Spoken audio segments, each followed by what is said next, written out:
আপনাকে মাথা খারাপ করে ফেলবে, আপনাকে বলবে হি হলো একটি সাবজেক্ট প্রোনাউন, হিম হলো অবজেক্ট প্রোনাউন, হিমসেলফ হলো একটি রিফ্লেক্সিভ প্রোনাউন, হিজ হলো পসেসিভ। আপনি এই নামগুলো শুনতে শুনতে অসুস্থ হয়ে যাবেন, কিন্তু আপনার কোনো স্কিল বাড়বে না। এবার খেয়াল করেন এই একটি নাম জানা ছাড়াও আপনি এটা শুদ্ধ কিভাবে করতে পারেন। আমি বললাম কি, যেমন লেখা ইংরেজি কি রাইট, তাহলে আমি যদি বলি আমার লেখা ইংরেজি কি বলেন তো, আপনি কি বলেন? মাই রাইটিং। আপনি কি কোনোদিন বলেন যে আমি বললাম যে আমি তোমার লেখা পছন্দ করি, তাহলে তোমার লেখা ইংরেজি কি? Your writing. তাহলে বলি যদি তার লেখা, কি বলি? His writing. এবার একটু আপনি খেয়াল করেন তো, আমি যদি আপনাকে বলি আমি তোমার লেখা পছন্দ করি, আমি কি কোনোদিন বলি আই লাইক ইউ রাইটিং?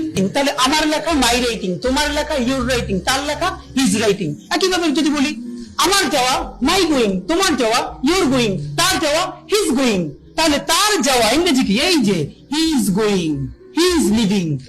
এখন আপনি যদি বাংলা অর্থ বুঝে ইংলিশটা পড়তে পারতেন, তাহলে দেখেন আমি আপনাকে বলবো না subject pronoun, object pronoun, reflexive pronoun, এইটা পসেসিভ, কিচ্ছু না।